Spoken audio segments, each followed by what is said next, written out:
All right, get ready because today we are taking a deep dive into The 4-Hour Workweek by Tim Ferriss. It's a book that's been incredibly influential Yeah. for folks who are, looking to kind of break free from that traditional 9 to 5. It's like the anti-9 to 5 Bible, right? Yeah, exactly. It really It really is. led the life of freedom and flexibility. Yeah. And, I think one of the things that Ferris emphasizes that's so important Yeah. is it's not necessarily about literally working only 4 hours a week. Right. It's about Yeah. redefining your relationship with work. Yeah, like work Yeah. fitting into your life, not the other way around. Exactly. It's about having more control over your time and your energy. Okay, so how do we actually do that? Because I think that's the question everyone's asking. Yeah, well, Ferris provides a really great framework Yeah. that he calls deal, define, eliminate, automate, liberate. D.E.A.L. Okay. Yeah. I like it. It's an acronym. Yeah, it's easy to remember. Right, so let's break it down. Yeah. Define what's that all about. Define is all about getting crystal clear on what success actually means to you. Okay. Not what society tells you or your parents tell you, Right. but what truly makes you feel fulfilled and excited about life. So instead of, blindly climbing that corporate ladder or whatever, Right. we need to kind of figure out what we actually want to be doing. Exactly. What are your values? What are your passions? What kind of lifestyle do you envision for yourself? I love that. Okay, and he has an exercise for this, right? It's called Yes, he calls it fear setting. fear setting. That sounds kind of scary. I know it sounds a little intimidating, but it's actually a really powerful tool for overcoming those fears that might be holding you back. Okay, so talk me through it. How does this fear setting thing work? So basically, you make a list of all your fears, the things that are keeping you from pursuing your dreams. Okay. And then you take each fear and you think about the absolute worst case scenario. Like if that fear actually came true. Exactly. Like what's the worst that could happen? And then you come up with a plan to mitigate those risks, to minimize the damage if the worst did actually happen. So it's like taking away the power of those fears? Yeah. A lot of times, just having a plan makes the fear feel much less daunting. Right, because you feel prepared. You're Exactly. not just like frozen in fear, Right. And then once you've kind of tackled those fears, you can move on to the next step. which is eliminate. Eliminate. Okay. I think I know where this is going. Yeah, Is this where the 80-20 principle comes in? you got it. The Pareto principle, as it's also known, Yeah. suggests that 80% of your results come from just 20% of your efforts. So we got to figure out what that 20% is. Exactly. You need to identify the high-impact tasks, the things that are actually moving the needle, Right. and then ruthlessly cut out the rest. I mean, it's so easy to get caught up in the day-to-day busy work, right? Yeah, and Ferriss even suggests tracking your time for a week Oh, that would be so eye-opening. just to see where you're actually spending your time. Where are those hours going? Yeah. And I think you'd be surprised at how much time we waste on things that aren't really that important. Totally. So once we've identified those time sucks, what do we do about it? Well, Ferris has some pretty clever strategies for eliminating them. Lay it on me. One is Parkinson's law. Parkinson's law. Okay, I'm intrigued. This law states that work expands to fill the time allotted. So if we give ourselves less time, Yeah? we'll get it done faster. Exactly. You force yourself to be more efficient. I can see that. And then another strategy is batching similar tasks together. Batching. Okay. So, for example, instead of constantly checking your email throughout the day, Oh, which is so tempting. it is so tempting. To just constantly be refreshing. I know, and it just completely derails your focus. Totally. So instead, you designate specific times, maybe twice a day, Okay. to go through your inbox and process all those emails. So it's like designated email time. Exactly. And that way you can stay focused on other tasks for the rest of the day. That's a great tip. Okay, so we've eliminated all those low-value tasks, Right. but I imagine there's still work to be done. Oh, yeah, of course. So how do we handle that? That brings us to the third step in DEAL, Okay, hit me with it. automate. Automate. All right. This is where things start to get really interesting. This is where we start to really free up our time. Okay. So automate is all about building systems that work for you even when you're not actively working. What does that even mean? Ferris calls this creating a muse. Amuse. A muse business, yes. Okay, I like the sound of that. Tell me more. So basically, it's a business that requires minimal upkeep, but generates consistent income. So, like, what kind of business are we talking about here? Give me an example. Sure. Imagine you're passionate about teaching yoga. Okay. You could create an online course teaching people how to do yoga at home. Right? You put in the work up front to create the course, film the videos, Yeah. write the materials, Okay. but then people can purchase and access that course anytime. Wow. So while I'm off, traveling the world or whatever, my online course is out there making me money. Exactly. It's working for you even while you're not working. That's the dream. Okay. So we've got online courses. What else? What are some other examples? There are tons of possibilities. You could have an e-commerce store, a drop shipping business, create and sell digital products like ebooks or templates. Okay, so this is all starting to sound really appealing, but isn't building an online business super technical? Like, what if I don't know anything about coding or web design? That's a common misconception. You don't have to be a tech wizard to build an online business these days. Okay, good. There are so many tools and platforms available that make it really easy. Okay. Plus, Ferriss emphasizes the power of outsourcing. Outsourcing. You can hire virtual assistants to handle a lot of the technical stuff. Makes sense, so I can focus on the parts of the business that I enjoy and am good at. Exactly.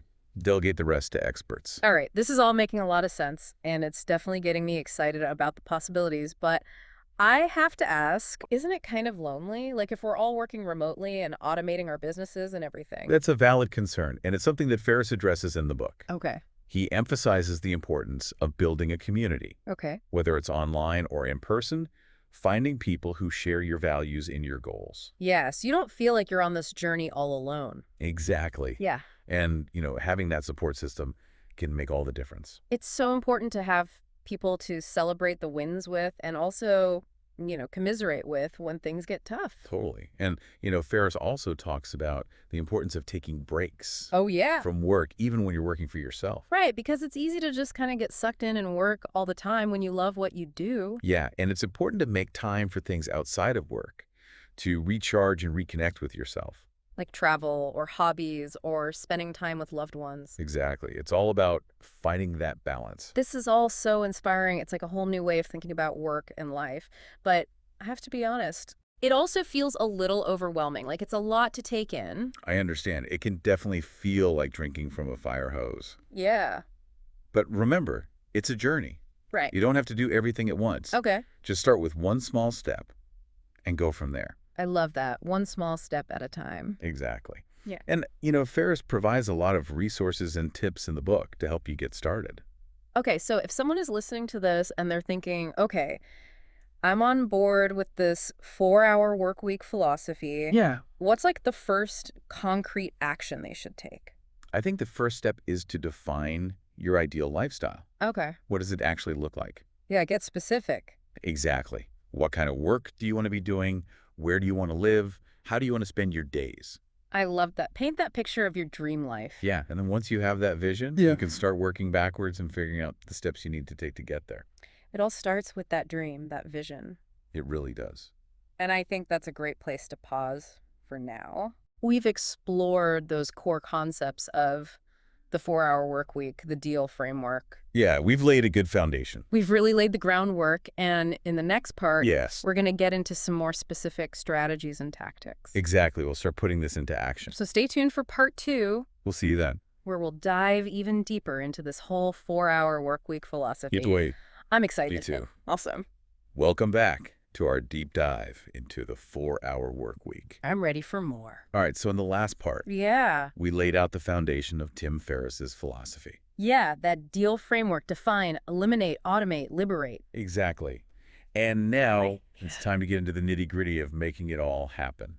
Okay. Yeah. Yeah, because Yeah. it's all very inspiring. Yeah. But I think a lot of people, myself included, might be feeling a little overwhelmed. Oh, Like, where do we even begin? you're right. It can be a lot to take in. Yeah. But one of the best places to start is by really getting specific about your ideal lifestyle. Yeah. Okay, get specific. Yeah. Ferriss calls this creating your dream line. Dreamline. Okay, I like that. Yeah, it's kind of like planning your dream vacation, but for your entire life. Oh. So instead of having these vague goals like I want to be rich or I want to be successful, you actually get down to the details. Details. Okay. Yeah, where do you want to live? What does your average day look like? What activities bring you joy? Oh, I see. Like really paint a vivid picture of your ideal day, week, month, year. Like, if I want to live in Bali and surf every day, I got to figure out, okay, well, where in Bali? What kind of accommodation would I need? How much does it cost to actually live that lifestyle? Exactly. The more specific you are, the more tangible that dream becomes.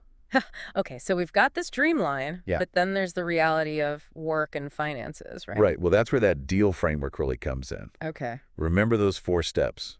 Define, eliminate, automate, liberate. Exactly. And each step kind of helps you chip away at that traditional work model Yeah. and move closer to that dream line. I like that. Okay, so let's go back to deal. Okay. Let's dig into some more specific strategies. Sure. In the last part, we talked about the 80-20 principle and Parkinson's law to eliminate those low-value tasks. Right.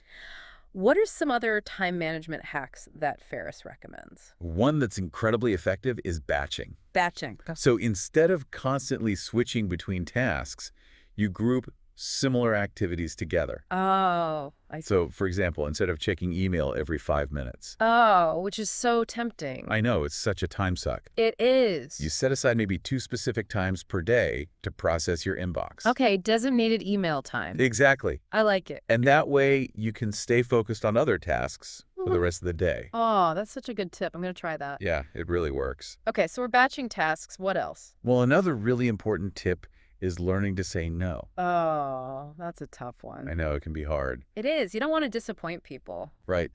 But Ferriss argues that saying no to commitments that don't align with your goals is essential. Yeah, because you got to protect your time and energy. Exactly. And he even provides some scripts in the book Oh, really? for politely declining requests. Okay, I need to check those out. Yeah, they're really helpful. Okay, so we've talked about eliminating distractions, but how do we actually generate income while working less? Right. Well, that's where the automate step comes in. Okay, automate. Yeah, bring it on. This is where we start to create those muse businesses. Use businesses, right? The businesses that work for you even when you're not working. Exactly. Yeah. It's all about passive income. Okay, I'm still a little fuzzy on how those actually work. Okay, so think of it like creating an asset that generates income. Okay. So let's say you're passionate about photography. Okay, yeah. You could create an online course teaching people how to take amazing photos. Right. You put in the work up front to create the course, but then it can potentially generate income for months or even years to come. Wow, so you're leveraging your skills and knowledge to create something that can basically sell itself. Exactly.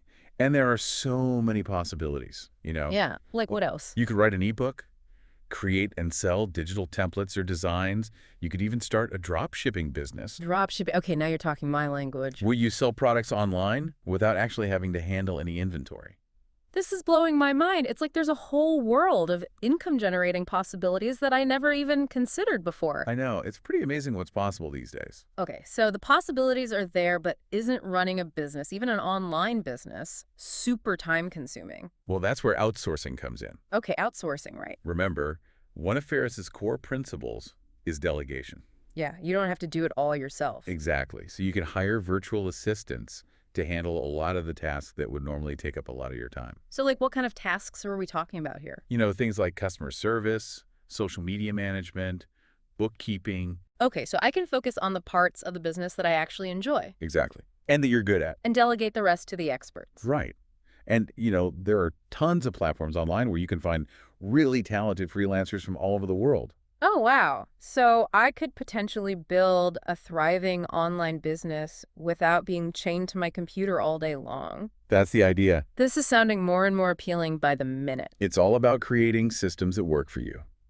Okay, so this all sounds amazing, but I imagine there are still challenges along the way, right? Of course, building a business is never easy. No. But Ferriss emphasizes the importance of starting small Okay, baby steps. and experimenting. You don't have to have it all figured out from day one. Right, it's a process. It is. It's all about taking action. Yeah, Learning as you go, iterating, improving. progress, not perfection. Exactly. Yeah. And, you know, there's a huge online community of people who are embracing this 4-hour work week philosophy. Oh, really? So you don't have Yeah. to do it alone. That's so great. You have this whole community of support. Yeah, it's really inspiring. Okay, so we've talked about eliminating, automating, outsourcing, but I'm still a little unclear on this concept of geo-arbitrage. Oh, yeah. Can you give me like a concrete example of how that works? Sure. So let's say you're a web developer earning, you know, a good salary in the U.S., Okay. but you decide to move to a country where the cost of living is significantly lower, Okay. like Thailand or Vietnam or somewhere like that. Right. You could potentially maintain a similar or even a higher standard of living Oh. while spending much less. So your US dollars go much further. Exactly. So you're basically hacking the cost of living Yeah, you could say that. by earning in a strong currency but spending in a weaker currency. Exactly. And it's not just about saving money, it's also about experiencing a different culture, immersing yourself in a new environment. Right, expanding your horizons. Totally. That sounds amazing, but I imagine there are also logistical challenges and considerations when it comes to living and working abroad. Oh, of course, it's not a decision to be taken lightly. No. There are practical matters to consider, like visas, healthcare, language barriers. Right, and for a lot of people, it can be hard to leave behind friends and family. Yeah, it's a big decision. It is. It's a big life change. It is. But for those who are willing to put in the effort and do their research, it can be incredibly rewarding. Both personally and financially. Absolutely. Okay, so we've covered a lot of ground in this part. From defining your dreamline to automating your income and outsourcing tasks, we've even touched on geo-arbitrage. But before I move on to part 3, I'd love to hear your thoughts on one of the most inspiring concepts in the book. Yeah. Mini retirements. Oh, mini retirements. I love this idea. It's a game changer. It is. So Ferriss is basically saying, we don't have to wait until the end of our careers to Right. enjoy those extended periods of travel or leisure or personal exploration. Exactly. It's like sprinkling those retirement experiences throughout your life. Yeah, instead of working, and then retiring, you can take these mini retirements Yeah. every few years Exactly. to recharge, explore new passions, just enjoy some downtime. Right. Without the pressure of a traditional job. I love it. And you know what? Right. I actually took a 3-month sabbatical a few years ago Oh, wow. to travel through South America. That's amazing. It was one of the best experiences of my life. I bet. It completely re-energized me, gave me a fresh perspective That's awesome. on my work and my life. I love that. And, it illustrates Ferriss's point perfectly. Yeah. It doesn't have to be these extravagant, expensive things. Right. It's just about creating space for those experiences that bring you joy. Yeah, it could be a month off to learn a new skill or volunteer for a cause you care about. Totally. Or even just to spend more time with loved ones. Absolutely. Okay, so this has been such an eye-opening conversation. It has. I'm already starting to think about how I can incorporate these concepts into my own life. That's great. But I'm sure our listeners are too. So Yeah. where do we go from here? Well, in part 3, we're going to dive even deeper into that liberation phase of D.E.A.L. Okay. We'll explore concepts like remote work, Yeah. the importance of designing a lifestyle that supports your well-being, Okay. and some of those mindset shifts that are essential for success on this journey. Oh, that sounds great. I can't wait. Me too. It's going to be good. All right. Well, until then, I encourage our listeners to start brainstorming their own dreamlines. Yeah, get those creative juices flowing. Exactly. Experiment with some of these time management and automation strategies. And maybe even start researching those dream destinations for a future mini retirement. Ooh, yeah. All about planting those seeds. I love it. All right. Well, we'll be back soon with part 3, where we'll continue our exploration of the 4-hour work week. See you then. All right. Welcome back to the deep dive. We are wrapping up our exploration of Tim Ferriss's The 4-Hour Work Week. And I got to say, this has been an incredible journey so far. It really has. It's a book that really makes you think differently about, well, everything. Yeah, it's really challenged my assumptions about work and life. Yeah, for sure. So in the previous parts, we've talked about, defining our ideal lifestyle, eliminating those distractions, automating our income streams, even exploring those concepts like geo-arbitrage and mini retirements. Right. But now it's time to talk about that final step in Ferriss's D.E.A.L framework, liberate. Yes, liberation. This is where it all comes together. Yeah, so what does that actually look like? What does true liberation mean in the context of this 4-hour work week philosophy? It's about achieving that ultimate freedom and flexibility we've been working towards, breaking free from the constraints of a traditional 9 to 5 and designing a life where work fits seamlessly into your lifestyle, not the other way around. Okay, I'm totally on board with that vision. But I think for a lot of us, the reality is, we still have jobs, we still have commitments. Maybe we even have a boss who isn't exactly thrilled about the idea of us working from a beach in Bali. Right. So how do we bridge that gap? How do we move from our current reality to that vision of liberation? That's the million-dollar question, isn't it? It is. And, it's not always going to be an overnight transformation, but Ferriss provides some really practical strategies for gradually transitioning towards a more liberated lifestyle. Okay, I like the sound of that gradual transition. So where do we start? Well, one of the key steps is embracing remote work. Okay, remote work, that's definitely become more common in recent years, but it's still not the norm for every company or every industry. Right. So how do you even approach your employer about working remotely, especially if it's not something they've offered before? Yeah, that can be tricky. Or it can be a little intimidating. Yeah, definitely. And Ferriss actually recommends taking a strategic approach. It's not just about saying, hey, I want to work from home. It's about making a compelling case. A case for remote work, okay. Yeah, highlighting the benefits for both you and the company. So you need to show how working remotely can actually boost productivity, maybe even reduce overhead costs for the company. Exactly. Yeah. And, maybe even improve employee morale and retention. Right, because if you're happier and less stressed, you're going to be a better employee overall. Exactly. You want to present it as a win-win situation, not just a personal perk. I love that. It makes so much sense. So it's about framing it in a way that benefits everyone, not just yourself. Exactly. Mm. And, Ferriss even suggests starting small, like Mm. maybe proposing a trial period of working remotely a few days a week. Okay, so like a pilot program, prove that it works. Exactly. Show them that you can be just as productive, if not more so, when you're working remotely. Okay, that's a really good tip. Start small, build that trust, show them that you're reliable and productive. But what if your employer is just completely resistant to the idea of remote work? What if they're just stuck in that old school mentality? I mean, that's definitely a possibility. Some companies are just more traditional and resistant to change. Right. And in that case, it might be time to start exploring other options. Like what kind of options? Well, the rise of the gig economy, and remote work platforms has made it easier than ever to find freelance work, contract work that you can do from anywhere in the world. So you could potentially become a digital nomad, traveling the world while working on projects that align with your skills and interests. Absolutely. Hmm. And, that ties in beautifully with the concept of mini retirements, which we talked about in the last part. Oh, yeah, those mini retirements. I love that idea. It's a game changer for a lot of people. It is. So instead of waiting until the end of your career to finally enjoy life, you can sprinkle those retirement experiences throughout your life. Exactly. Take extended breaks to travel, pursue hobbies, learn new skills, whatever lights you up. And those breaks don't have to be years long, right? Yeah. It could be a few weeks, a few months, even just taking a long weekend every now and then to recharge Yeah, and disconnect. exactly. It's about finding what works for you and integrating those breaks into your lifestyle. It's about designing a life that has that balance, that flexibility. Exactly. Okay, so this is all making so much sense, but I gotta be honest, it also feels a little daunting. Yeah, I get it. It's like a whole new way of thinking about work and life, and it requires a pretty big mindset shift. It does, for sure. So for those of us who are trying to make that shift, what are some of the key mindset changes that are essential for success on this journey?